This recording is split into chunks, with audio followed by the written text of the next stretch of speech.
The NBA season is finally upon us, so welcome to another episode of Talk of the Town.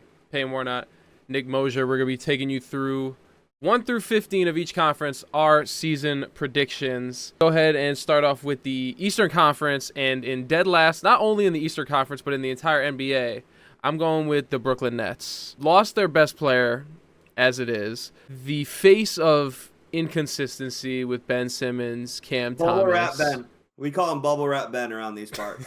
The Nets have nothing. They are front of the line in the Cooper Flag sweepstakes. Don't even put them on the TV this year. If you're like a league pass person, as a Connecticut person, we have the Nets, but it's not going on the TV. Another team that was in the contention for a number one pick this year, that is in the Cooper Flag sweepstakes, the Washington Wizards are my 14th seed in the Eastern Conference. If we were looking for fifth man in a starting lineup, would be a super team. But unfortunately, that's all they have is the worst player of a great starting lineup. You can say seventh man. It's below Some six. of them definitely could be. It might be below six. Jordan man, Poole's a honestly. sixth man. I mean, I love the kid, but He is, but the baddie's got to be available, and I don't think anybody's going to Washington Wizards games. You can call them the DC Wizards, the Dookie crap Wizards. That's what they are. Sick and tired of them. Really am. Yeah, and last year they were literally low-key just as bad as the Pistons, and nobody was talking about it. No, you're right. They're cooked.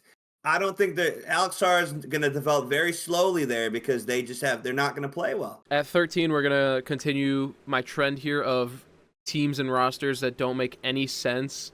At 13, I'm going with the Toronto Raptors. Okay. They really don't have much of a direction. Like, I love Scotty Barnes. I think he's a very, very, very talented player. Thing is, what is around him that complements his play style? It's a roster of rejects that they got in trades that they were trying to bring in so they can get rid of their top guys. You saw Anunoby get traded. Now they have RJ Barrett in the starting lineup.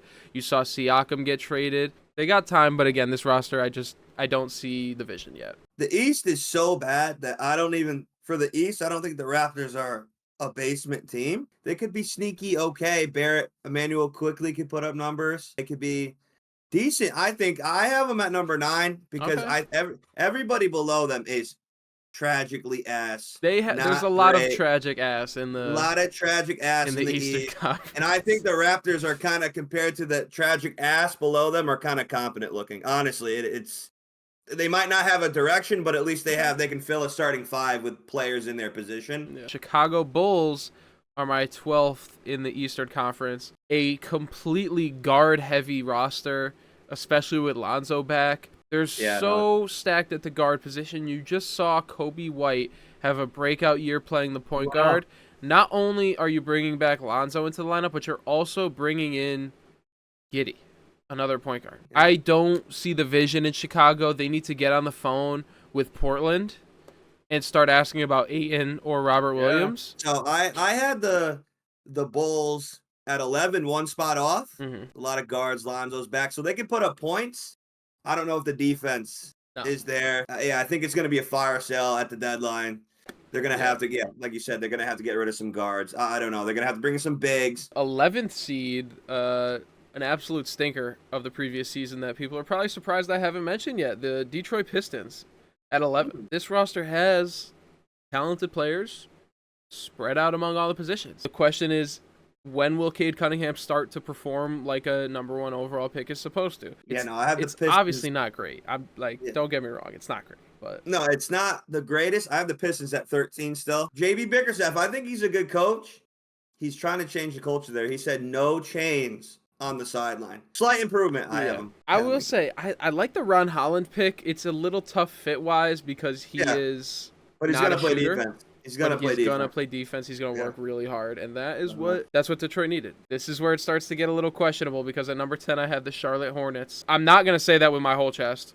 No, I will not be very confident with the Charlotte Hornets, but again, that's a team that has they have all the talent. They have 2 potential future All-Stars with Brandon Miller and Miles Bridges. They hit with their pick of Brandon Miller, and hopefully LaMelo can stay in good health this year. It really does all depend on the health of LaMelo. All these teams stink. Yeah, I have the Hornets at 14, honestly.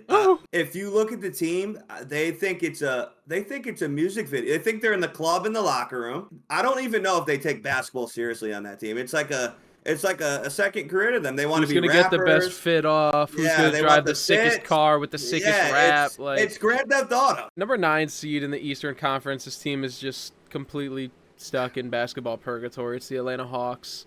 Trae Young's good enough to keep them in this spot all the time when their roster really isn't. You know, they made a trade. They got rid of their number 2 option. Trae Young's just going to go out there and hog the ball, shoot 40 times. He'll average 28 and 11 again, and they'll be a 9 seed like always. Like that's just who they are right now.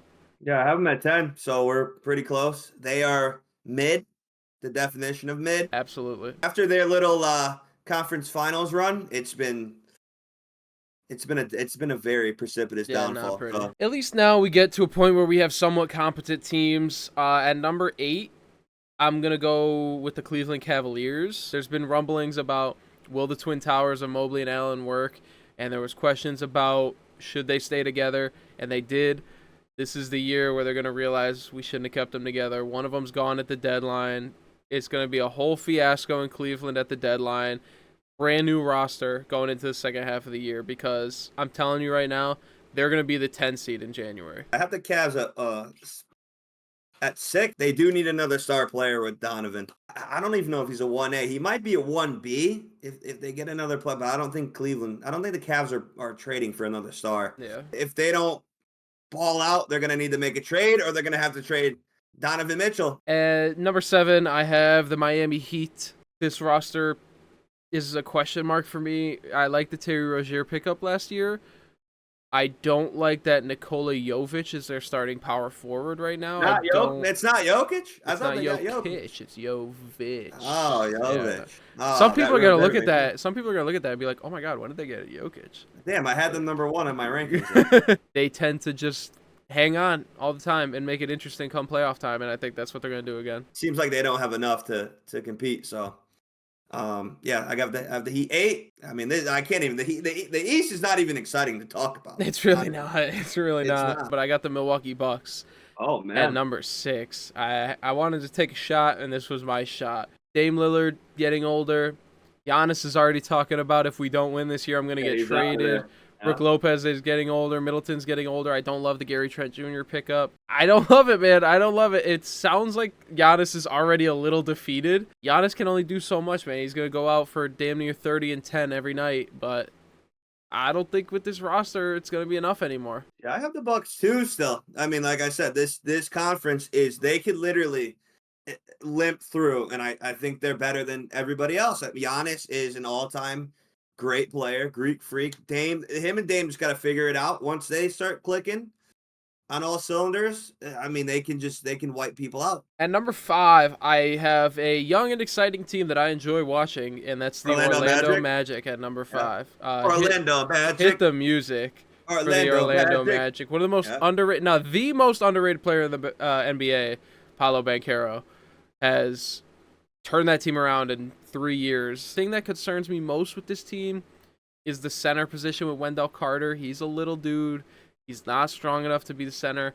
This is a team, like I said, with Chicago that should be calling out Portland. I have the Magic at 4, and don't sleep on my boy Franz Wagner. He was balling in the Olympics. He's been balling. Between Banchero and Franz Wagner, they're the 2 most underrated and not talked about players on a team right now. They really are. The 4 seed New York Knicks. Okay. I don't see the vision with the Knicks. They have talent everywhere. I can't take that away from them. They're just putting things together. They have versatility, but do they have like a well put together championship roster? I don't think so. I guess I like the Towns trade, kinda. Okay. I don't think it really does anything for either team, in my opinion. I love the Bridges pickup. He's been one of my favorite players in the league. I love his skill set, but his shot is broken. Is that little hitch he has now? It is broken. It looks like the first ever role player super team. The number 2 option super team. Let's have a bunch of Robins. Yeah. Not Batmans, bunch of Robins running around. The Robin super team. If they were in the West, I don't think they'd be a top 3 team. They'd be in the play-in if they were in the West. Yeah, I mean, they're okay. I'll just throw it out there. I don't care. I'm not They're afraid. okay. I'm not afraid to say it. Jalen Brunson is very good, but I think they're going to figure him out. At number 3, I am bringing the Philadelphia 76ers to the table. This is a team that is a massive question mark with the injuries, but I think with the talent they have, as long as one of George or Embiid is on the floor, I think they'll be able to manage the regular season pretty well. I'm throwing them at 3 just because I think they have enough offense. I got them at 7. They have no knees on that roster. Tyrese Maxey maybe has the healthiest knees on that roster. So I don't think they're going to be healthy enough. A surprise pick to some, not to me. I'm very high on this team. I'm going with the Indiana Pacers at number 2. It's a very deep roster. I say they go too deep at every position. I love the Siakam pickup last year.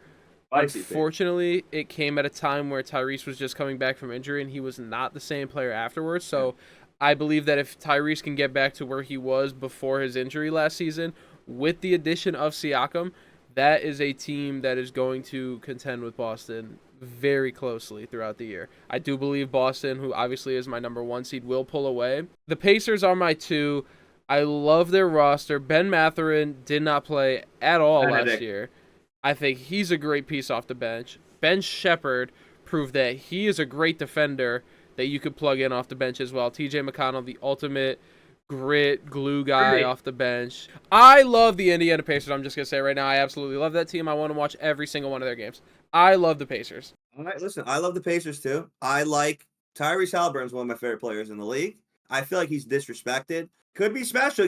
Listen, 5, they can move up. They can easily jump the Bucks on my list. They could. Obviously, at number 1 for me, I don't know if it's the same for you, Boston Celtics, coming off the title. I just don't. Like, the roster's insane, man. I don't know what to say. I mean, yeah, they're stacked. I don't even want to think about it. It makes me sick. And let's talk about TD Garden, that crowd, the parquet court. It's always something. The banners, the green. No more Celtics in my life, please. You're excited to watch the ring ceremony tonight, aren't you? No. If it's okay with you, I'd like to move on to the Western Conference. Oh, much better. Much better. All right, here we go. Let's have some fun. The West is the best. Let's have some fun. I'm going with the Portland Trailblazers at 15. They drafted Donovan Clingan at 7 this year when they already have 2 starting caliber centers on the team. Yeah, I mean, I have the Blazers at 15 too. Sterling is not getting the name Scoot until he earns it. No, he's not gonna earn it. He's gonna retire Sterling. He's got all these signature shoes too. Hot Cheetos. It's a disgrace. Puma. Why don't I get a shoe? They don't look terrible. Like the names don't look terrible on paper. That's what I mean. It's just they're all projects. I think they have literally. It seems like they only have a starting lineup, and outside of that, it's nothing. Yeah.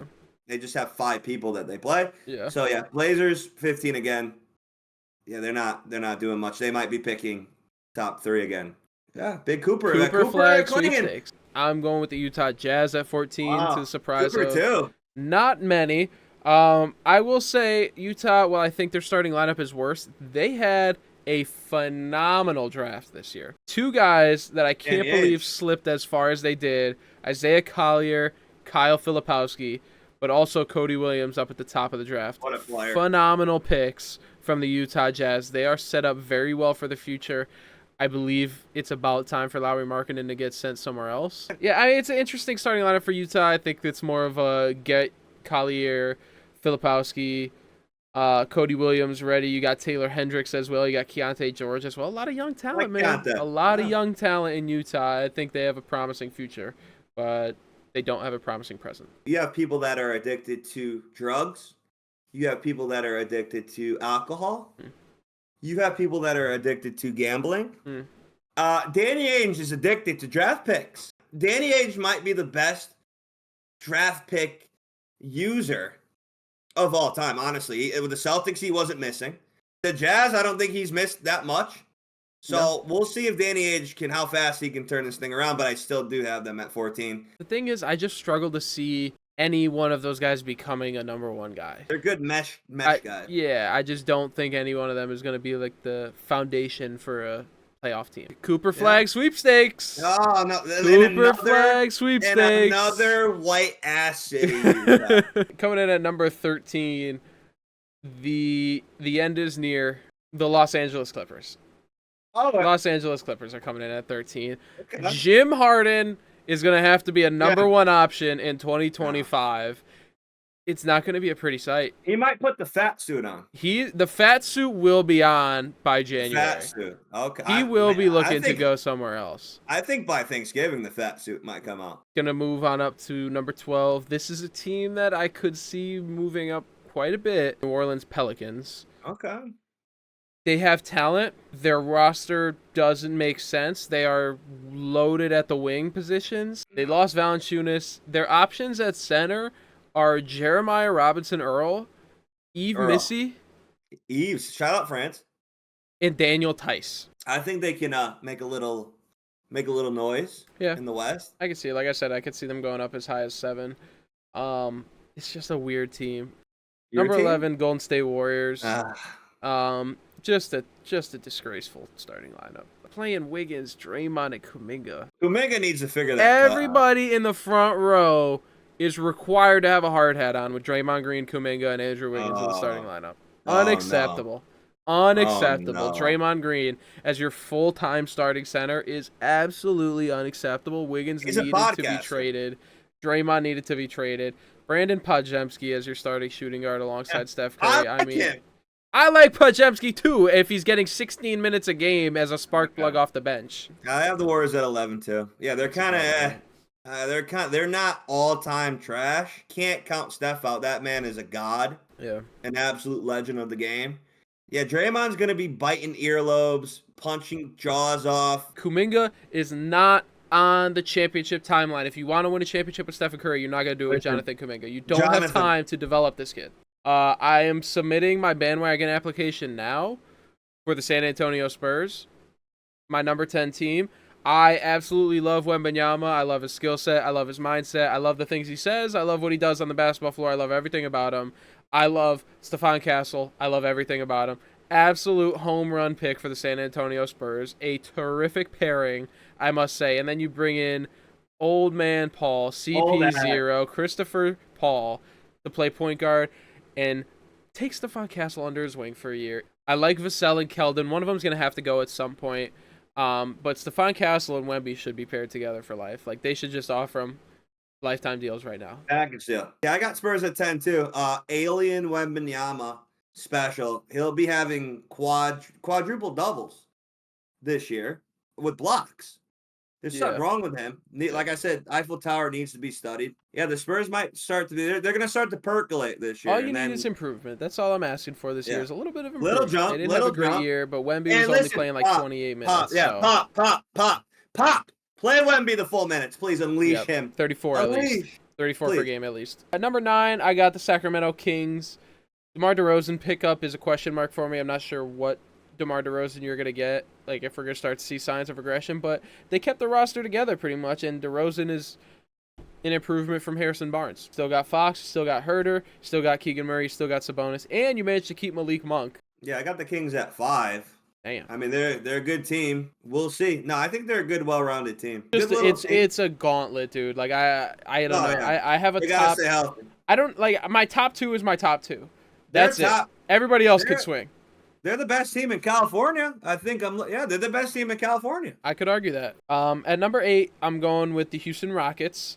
I really like their roster. It took me a little bit of getting used to, but I really like the Houston Rockets roster. They have some projects on their roster. I'm not going to deny that, but they go too deep at every position. They have depth, but what we need is Şengün and Green to become Jokic and Murray light. That's what we need. Yeah, Şengün's a great player. I mean, listen to the talent on this team, though. You got Van Vliet, Green, Brooks, Smith, and Şengün starting. On the bench, though, you've got Adams, Eason, Whitmore, Thompson, and Shepherd. Yeah, no, that's they're good. 10 deep, dude. I think the Rockets could make it out of the play-in. I think they could go 6. I don't have them 6, but I think they have a good shot to make it out of the play-in. I have them 9. Which is very close. Ime Udoka is a good coach. Yeah, they're a good team. This is going to be a big year if they are going to take it even further in the future. But yeah, I have them sitting at 9. I think they're okay. This team's gonna make a run soon. Hey, listen, within 5 years, you're gonna see a really good playoff matchup between San Antonio and Houston. This team is really only number 7 based off last year. Like skill-wise, I think they should be higher, but I'm going with Phoenix. Really like the Tyus Jones pickup at point guard. I think that is one of the most underrated signings of the offseason. Tyus Jones is a phenomenal point guard. He's a backup. He's a career backup. But what it does is it gets your players back to the position they're supposed to be playing. You don't have Booker or Beal playing point guard. You don't have Grayson Allen playing point guard. These guys aren't point guards. Another under-the-radar thing, I love the Ryan Dunn draft pick. When Bradley Beal's hurt in March, Ryan Dunn, the rookie, will be starting. Alongside. No, it'll take till March for Ryan Dunn to get in the starting lineup because they're going to throw like Royce O'Neal in there for some reason. Right. But Ryan Dunn will be. I forgot about Okogie as well, but Ryan Dunn's going to get there. I got the Suns at 6. Yeah, they got to put it together. They got to get off to a hot start. So if the injuries do happen, they can kind of fight that off and get over that hump. At number 6, I'm going with the Lake Show. I really like their roster. I like the way their roster's made up. It's an injury team. You gotta question if they're gonna be healthy, but I feel like the depth is decent. I don't know what Gabe Vincent's deal is. I obviously will say that right now, but collecting checks. I love the Connect pick. I don't know how he fell, so I'll give the Lakers a shot this year at number 6. I could see them dropping anywhere in the play-in. I don't think they'll miss the play-in, but yeah, I mean 6 is their ceiling for me, and that's where I put them. I have my my once proud Los Angeles Lakers at number 13. Damn! It's the Lake Show is a clown show. Bronny James gets more attention than Dalton Connect. That's a problem, and it's gonna be a problem all year. They're gonna try to throw Bronny James in opening night. Gonna be a problem. Yeah, I'm telling you, people are gonna get pissed off in the locker room because you got LeBron James' son playing. It's done. It's done. LeBron, he cares more about his little movies and his son playing than winning. He's not winning another ring. The Lakers are cooked. At number 5, I am throwing the Denver Nuggets. Whoa! Denver Nuggets at number 5. Wait, do they have Nikola Jovic? Yeah, they traded Jokic for Jovic. That's why they're 5. Okay. I mean, it's just a gauntlet, man. Like, they could go number 1. I'm not saying they can't, but at the end of the day, I think all these top 5 are interchangeable. Could they come back looking for blood after getting packed up in a Game 7 on their home floor? Absolutely. Christian Brown taking over for KCP, I think that's a downgrade, and the rest of the roster is the same. Can they uphold what they've been doing while losing like a glue guy? I don't know. So they're not gonna be bad. They're gonna win 50. I'm not saying that. It's literally a bloodbath in the top 5 of this conference. Yeah, I got the Nuggets at 1 still. I mean, it's the same team. Michael Porter Jr. I like Michael Porter Jr. Aaron Gordon's very good. They're starting, and they've been playing together for years, so that's got to count for something. I mean, I'm not gonna argue and say that they have no chance of being number 1. That's not what I'm saying at all. At number 4, don't forget about the Memphis Grizzlies. Ja Morant, one of the top point guards in the league. He's been consistent, but he just can't put down the damn Glock. It's a weird roster. Wait. And he's got to stop trying to beat kids up at the park. It's a weird roster in Memphis. Zach Edey could end up being your starting center. But Ja and Bane has been a duo. Even throw Jaren in there. It's been a trio that's been very solid for 4 years. Ja's got to work himself back a little bit, shake the rust. Jaren Jackson is very good. They got a defensively sound veteran, Marcus Smart. They're going to be gritty. It's back to being gritty, and they call it Grind City, right? That's what it's going to have to be for them. At number 3, I have the defending Western Conference champion, Dallas Mavericks at number 3. Yeah. Obviously, they figured something out, and they only lost 1 out of 5 starters. So a full season with PJ and Gafford in the starting lineup. Great pickups. Phenomenal pickups. Taking 2 players from horrible teams and putting them in a good system. Who knew? Yeah, I have the Mavericks at number 2. You got a full season of Luka and Kyrie again. They have different games, but it meshes well. It meshes very well. Kyrie finishes at the rim. Luka can drive and shoot and pass. Yeah. So that's a great pairing. I like Clay. Put him in the corner. Take some beat off of Luka. Just stand there, Clay. Just stand there. That's a great team. A really good roster. Yeah, I have them at 2. They could easily go back to the final. I have the Minnesota Timberwolves at number 2. I do like their roster. I question the trade. I don't dislike Randall as a player. I just don't understand what he brings that Towns doesn't. Well, like I said, he's more physical. Yeah, but did you need that when Towns was your power forward? Yeah. Like now, well, I think yeah. Obviously, Conley, Edwards, McDaniels, Randall, Gobert, phenomenal starting lineup. The shooting of Randall, I don't think is going to help Anthony Edwards. No. Edwards is going to have a clogged up lane. I like the Timberwolves. I don't love the trade, but they didn't. I don't think they got worse. That's the thing. Like they didn't get worse. I think they got Julius Randle because I think they're a little bit worried about Mr. Rudy Gobert in the middle. I know the lane's going to be a little bit clogged, but if they start putting their shoulders down, and I mean that's got to take a toll on the defense. This is Ant Edwards' team. It's Ant-Man's time. They're going all in on Ant Edwards. The thing is, man, we knew that though. That's what frustrates me about the trade. Yeah, well, they should have done it earlier then. So at number 1, obviously the Oklahoma City Thunder, back-to-back number 1 seeds for me. They were 1 seed last year, and they made amazing additions. Alex Caruso and Isaiah Hartenstein.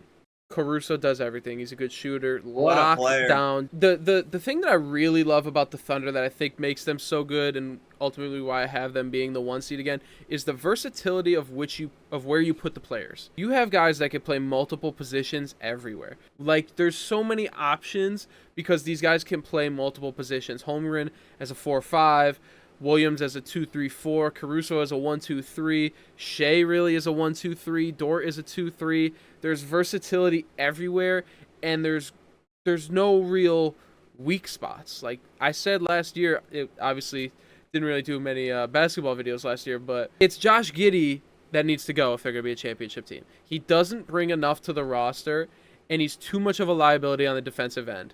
You've got shooting in Caruso, which Giddey didn't have. You've got defense to the nth degree with Caruso that Giddey didn't have. Every position stacked, young as hell. No, they're a good team. They literally they're gonna win a finals within, I'm calling it, 4 years. Sam Presti, maybe all those draft picks. Hey, while we're here, I'd just like to make it clear that the Thunder have the Clippers pick this year. Good God. That's going to be Cooper Flag sweepstakes in OKC, folks. If they get Cooper Flag, they might have the best collection of white basketball players. Thank you guys so much for watching. If you want more NBA content, hit the like button. I'll see y'all in the next one.